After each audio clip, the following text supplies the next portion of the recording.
మీ జాతక ప్రకారంగా ఈ కులం ఈ మతం వాళ్ళకే చెందుతుందా, వాళ్ళకి చెందదా? అందరికీ ఉంటుంది. నా దగ్గరికి క్రిస్టియన్స్ వస్తారు, ముస్లిమ్స్ వస్తారు. మరి ఎందుకో ఎప్పుడు అక్బరుద్దీన్ ఓవైసీ కానీ అసదుద్దీన్ ఓవైసీ ప్రస్తావన రాలేదు మీ దగ్గర?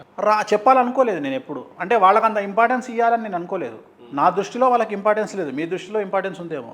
కారణం ఎందుకు? పవర్ఫుల్ అని మీరు అనుకుంటారు, నేను అనుకోవట్లా. ఒకప్పుడు వాళ్ళు హైదరాబాద్లో పవర్ఫుల్, ఇప్పుడు మన దగ్గర గొల్లోళ్ళు గౌండ్లోళ్ళు పవర్ఫుల్ చార్మినార్లో ఒకప్పుడు. అందుకే మరి మాధవి గారు ఓడిపోయారా?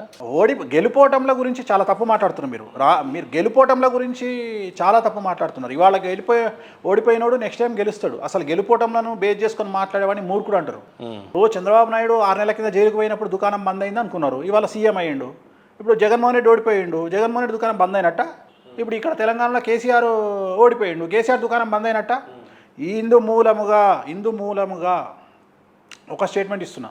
భారతదేశంలో ఎలక్షన్ల వల్ల, సార్వత్రిక ఎన్నికలు, తెలుగు రాష్ట్రాల ఎన్నికల వల్ల బాగుపడ్డటువంటి వ్యక్తులు నలుగురు. దేశవ్యాప్తంగా నెంబర్ 1 అదృష్టవంతుడు Rahul Gandhi.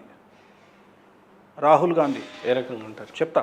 Number 2 KCR, number 3 Jaganmohan Reddy, number 4 Venu Swamy. కొద్దిగా క్లుప్తంగా చెప్తారా? ఎస్, తప్పకుండా చెప్తా. ఓడిపోయినటువంటి వ్యక్తి ఎవరు? రాహుల్ గాంధీ చెప్పిన. ఆయన అదృష్టవంతుడు. 2025 ఏప్రిల్ తర్వాత తెలుస్తుంది ఆయన అదృష్టం ఏందో. గవర్నమెంట్ పడిపోతుంది వచ్చే సంవత్సరం ఏప్రిల్ తర్వాత తెలుస్తుంది. జగన్మోహన్ రెడ్డి ఓడిపోయిండు, ఆయన అదృష్టం ఏందో 2025 ఏప్రిల్ తర్వాత తెలుస్తుంది. 25 ఏప్రిల్ తర్వాత 2025 24 ఏప్రిల్ తర్వాత తెలుస్తుంది ఆయన అదృష్టవంతుడా దురదృష్టవంతుడా. అట్లనే కేసీఆర్ ఓడిపోయింది తెలంగాణలో. కేసీఆర్ అదృష్టవంతుడా దురదృష్టవంతుడా అనేది 2024 ఏప్రిల్ తర్వాత తెలుస్తుంది. 2025 ఏప్రిల్ తర్వాత. అందరికీ 25 ఏప్రిలే. ఈ ముగ్గురు అదృష్టవంతులు, రైట్. తెలుగుదేశం పార్టీ గెలవడం వల్ల, వైసీపీ ఓడిపోవడం వల్ల ఈ పార్టీలకు సంబంధం లేకుండా లాభపడ్డ వ్యక్తి ఒక వేణుస్వామి. ఎందుకంటే ఒక 300 కోట్ల నుండి 400 కోట్ల రూపాయల పబ్లిసిటీ వేణుస్వామికి ఫ్రీగా ఇచ్చారు సోషల్ మీడియా. ఇది నేను తెచ్చుకోవాలంటే అంత ఖర్చు పెడితే కానీ నా వల్ల కాదు. నేను 100 జన్మలు ఎత్తినా నేను అంత ఖర్చు పెట్టలేను. నా కోసం జనాలు అంత ఖర్చు పెట్టి నన్ను ట్రోల్ చేశారు. నన్ను ఏమంటారు, స్మార్ట్ ఫోన్ ఉన్న ప్రతి వ్యక్తికి తెలిసేటట్టు చేశారు. సో అది నేను బెనిఫిట్ పొందిన ట్రోలర్స్ వల్ల. నాకు ఇంకో పెద్ద టెన్షన్ ఏమైపోయిందంటే, డిసెంబర్ 3వ తేదీ నుండి లాస్ట్ 8 నెలల నుండి రాత్రిపూట పడుకునేటప్పుడు నా ట్రోల్స్ చూసి నేను పడుకుంటా. నన్ను విమర్శించడం చూసి పడుకుంటా, నన్ను తిట్టేది చూసి పడుకుంటా. నాకు అలవాటైపోయింది. సర్కారు వారి పాట సినిమాల మహేష్ బాబుతోని పడుకోవడం రోజు కాలేసి పడుకోవడం అలవాటయ్యి, కీర్తి సురేష్ 15 రోజుల తర్వాత ఆ లేడరా నాకు నిద్ర వస్తలేదురా అంటది. నా బతకట్లు అయిపోయింది కీర్తి సురేష్ లాగా. ఇప్పుడు నా భయం ఏంటంటే, రేపు ట్రోల్ చేయకపోతే నిద్ర పడుతుందా పట్టదా అనే టెన్షన్ స్టార్ట్ అయింది నాకు. ఎందుకంటే నన్ను ఇంత ట్రోల్ చేసి 8 నెలల నుండి ట్రోలింగ్ లేకుండా నేను ఒక్కరోజు కూడా లేను. రేపు పొద్దున ట్రోల్ చేయకపోతే నా పరిస్థితి ఏంది? నేను ఒక ట్రోలర్స్ అదే ఏదో ఒక రీజన్ ఎత్తుకి నన్ను ట్రోల్ చేయండి, నా పాత వీడియోలు ఎత్తుకో, ఏదో ఒక నన్ను ట్రోల్ చేయండి, కనీసం నన్ను ట్రోల్ చేయండి. నా ఫోటో పెట్టి చంద్రుడు భూమి మీదకి వస్తాడన్న వేణుస్వామి, సూర్యుడు వేణుస్వామి ఇంటికి వస్తాడన్న వేణుస్వామి, ఏదో ఒకటి పెట్టి నన్ను ట్రోల్ చేయండి. అట్లాంటివి పెట్టి ట్రోల్ చేయండి, లేకపోతే నాకు నిద్ర పట్టే పరిస్థితి ఉంది. ఎందుకంటే వేణుస్వామి తూప్రాన్ లాంటి చిన్న ప్రాంతం నుండి వచ్చి, ఒక చిన్న పల్లెటూరు నుంచి వచ్చి ఈరోజు ఇంత టాప్ సెలబ్రిటీస్కి జాతకాలు చెప్పే స్థాయికి ఎలా ఎదిగాడు? రెండోది, వేణుస్వామి ఎంత సంపాదించాడు? వేణుస్వామి సంపాదన ఎంత? ఏదైనా సూటిగా ధైర్యంగా చెప్పే వేణుస్వామి ఈ సవాల్ని కూడా సూటిగా ఎదుర్కొంటాడని మనస్ఫూర్తి. షూర్. వేణుస్వామి తూప్రాన్ గజ్వేల్ మధ్యలో ఉండే ఏలూరు నాచారం నుండి వచ్చిండు. నరసింహస్వామి టెంపుల్. మా ఎమ్మెల్యే గారు గౌరవనీయులు కేసీఆర్ గారు, తెలంగాణ జాతిపిత కేసీఆర్ గారు, ఆయన కాన్స్టిట్యున్సీ నుండి వచ్చినటువంటి వ్యక్తిని నేను 1991లో హైదరాబాద్కి వచ్చిన. 91 2000 సినిమాలకు, తెలుగు సినిమాలకు ముహూర్తం పెట్టిన. సో ఇంచుమించు మీరు నన్ను చూడాలనుకుంటే నా ఫస్ట్ సినిమా ప్రాణ స్నేహితులు, కృష్ణంరాజు గారు, మురళీమోహన్ గారు హీరోగా నటించినటువంటి ఫస్ట్ సినిమా. తమిళనాడు నుండి, చెన్నై నుండి తెలుగు సినిమా హైదరాబాద్కు షిఫ్ట్ అయిన తర్వాత ముహూర్తం నిర్వహించబడ్డ ఫస్ట్ సినిమా ప్రాణ స్నేహితుల తర్వాత సుమారు 2008 వరకు నేను సినిమాలకు ముహూర్తాలు పెట్టిన. రాజశేఖర రెడ్డి గారు ముఖ్యమంత్రి అయిన తర్వాత ఐ థింక్ 2003, 2004 వరకు ముహూర్తాలు పెట్టిన. తర్వాత నేను బంద్ చేసుకొని ఆస్ట్రాలజీ వైపు టర్న్ అయింది నా లైఫ్. సో నేను ఇంచుమించు 3 ముఖ్యమంత్రుల దగ్గర పనిచేసిన.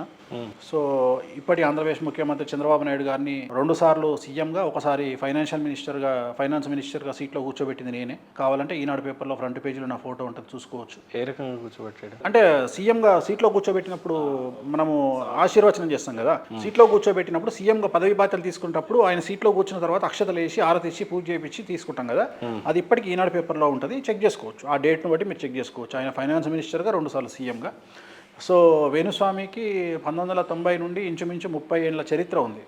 సో 30 ఏళ్ళ చరిత్రలో ఇంత కష్టపడితే ఈ లెవెల్కి వచ్చినా కానీ ఏదో రాత్రి సెలబ్రిటీ కాలే. కాకపోతే సోషల్ మీడియా డాగ్స్కు ఈ విషయం తెలియదు కాబట్టి ఏంటంటే నిన్న మన రాత్రి బయటకు వచ్చిండు వేణుస్వామి అనుకుంటారు కాబట్టి అది పెద్ద విషయం కాదు. సో వేణుస్వామి చెప్పినవి చాలా ఉన్నాయి, చాలా జరిగినాయి. బట్ ఇంత నేర్చుకోవడానికి చాలా ప్రయాస అనేది ఉంటుంది, చాలా ఉంటుంది. ప్రయాస కంటే కూడా గట్స్ ఉండాలి. చాలా తర్వాత అనేక ఏళ్ళ నాటి నుండి మన టైంని, మన బ్రెయిన్ని, మన మైండ్ని ఇన్వెస్ట్ చేస్తే కానీ ఒక గురువుగా మనం మలచబడం.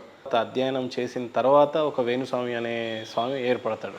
ఎస్, అన్నిటికంటే మానసికంగా కూడా స్ట్రాంగ్గా ఉండడం అవసరం. సమాజానికి నేను అదే చెప్తాను, నేను బిలీవ్ చేసేది ఏంటంటే నువ్వు సమాజానికి చెప్పే ముందు నువ్వు ఫాలో అవ్వాలి, ఆచరించాలి అనేది నా సింగిల్ పాయింట్ ఎజెండా.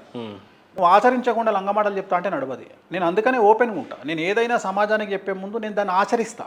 నువ్వు ఆచరించు. ఇప్పుడు లగ్జరీగా బతకాలి అని నేను చెప్పినా అంటే అరే నువ్వు బతకంది వేరేటానికి ఎట్లా చెప్తావురా అని క్వశ్చన్ చేస్తారు. అందుకని నేను లగ్జరీగా బతుకుతాను. మీరు ఎప్పుడైనా నిజంగా మనస్ఫూర్తిగా చెప్పాలి అని అంటే డబ్బు కోసమే మోసం చేసేయాలి, ఈ టైంకి ఒక పూజనో యాగమో చేపిచ్చేస్తే నాకు ఇంత వస్తుంది అని చెప్పి చేసిన దాఖలాలు నేను ప్రాణం పోయినా నేను ఆ పని చేయను. నేను ఫస్ట్ నేను నమ్మింది ఏంటి అంటే స్టేజ్ని బట్టి రెమెడీ ఉంటుంది అనేది నేను నమ్మిన సిద్ధాంతం. స్టేజ్ని బట్టి రెమెడీ ఉంటుంది. ఉదాహరణ, ఒక ముఖ్యమంత్రి దగ్గర పనిచేసే డ్రైవర్కు ఒకే ప్రాబ్లం వచ్చిందనుకోండి, ఒకే ప్రాబ్లం అంటే ఒకే హార్ట్ స్ట్రోక్, ఒకే బ్రెయిన్ స్ట్రోక్ వస్తే ముఖ్యమంత్రికి 5 కోట్లు ఖర్చు అవుతుంది, నిమ్స్లో అదే డ్రైవర్కు 10 లక్షలు ఖర్చు అవుతుంది. మరి ఒకటే ట్రీట్మెంట్ కదా, ఎట్లా ఖర్చు అయింది?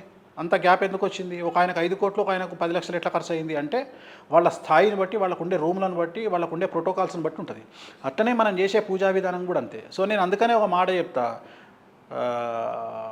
Job is a biggest scam in the world. ప్రపంచంలో ఉద్యోగం అనేటువంటిది అతిపెద్ద స్కామ్ అని చెప్తా. ఒక మనిషిని గాడిదలాగా నాశనం చేయడానికి పనికొచ్చేది జాబ్ అని చెప్తాను.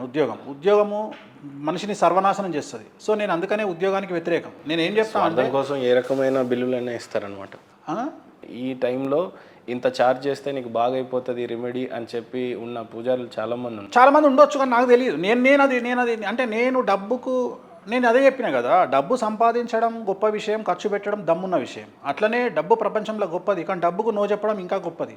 సో నేను డబ్బుకు నో చెప్పే బాపతి. నేను డబ్బుకు నువ్వు ఇది చెయ్యండి అంటే నేను చెయ్యను.